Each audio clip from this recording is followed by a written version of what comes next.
नमस्कार मित्रों।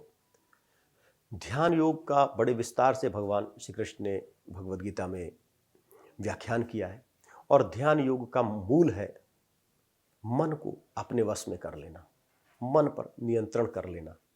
लेकिन मन एक ऐसा तत्व है कि अगर इस पर नियंत्रण करने की कोशिश करोगे तो यह भागता रहेगा और इसे अगर छोड़ दोगे फिर भी यह भागता रहेगा। इस पर नियंत्रण करना बड़ा कठिन है, बड़ा दुस्सह है। इस पे नियंत्रण करने का एक तरीका है कि भगवान के चरणों में ध्यान लगाना, और जिसने मन को नियंत्रण में कर लिया वही सच्चा योगी है। आगे 2 श्लोकों में भगवान बतला रहे हैं कि किस तरह से मन को नियंत्रण करना है और किस तरह से जीवन में कार्य करने हैं।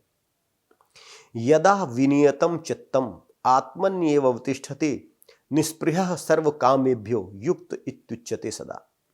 अर्थात जब चित्त आपका नियत होकर आत्मा में ही अवतिष्ठ हो जाए, आप बाहर नहीं देखें, अपनी अंतरात्मा को ही देखें, अयम आत्मा ब्रह्म, यह आत्मा ही ब्रह्म है या आत्मा ही ईश्वर है, आपकी इंद्रिय अंतर्मुखी हो जाए, आप अंदर ही देखने लगें, उस समय आप योग से युक्त हो गए, योग में आरूढ़ हो गए, योग आपको आ गया, आप योगी हो गए।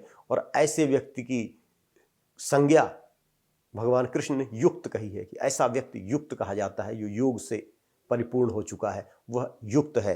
और कहते हैं कि यथा दीपो निवातस्थो नेंगते सोपमा स्मृता योगिनो यच्चित्तस्य युञ्जतो योगमात्मनः। अर्थात जैसे एक दीपक को आप रख दो जहां हवाएं न चल रही हों, तो दीपक की लौ हमेशा ऊपर की ओर जाती है, कोई हिलती डुलती नहीं है। उसी तरह योगी का जब चित्त आत्मा में रम जाता है तो वह कहीं हिलता डुलता नहीं है। वो कितनी भी सुंदर स्त्री को देखेगा उधर उसका चित्त नहीं जाएगा, कितना ही सुंदर वस्त्र देखेगा, भोजन देखेगा, कितना ही पैसा रुपया देखा, कितना ही वैभव का सामान देखेगा, उसका चित्त कहीं नहीं जाएगा, क्योंकि उसका चित्त परमात्मा में रम चुका है। सारांश यह है कि हमें चित्त को पकड़ना है, चित्त को बस में करना है, चित्त को प्रभु के चरणों में लगाना है।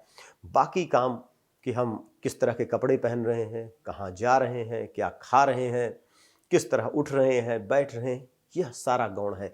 ये सारे उपक्रम केवल चित्त के साधन के लिए किए जाते हैं। ये सब साधन है और चित्त, मन, आत्मा यही साध्य है। हरि ओम तत्सत।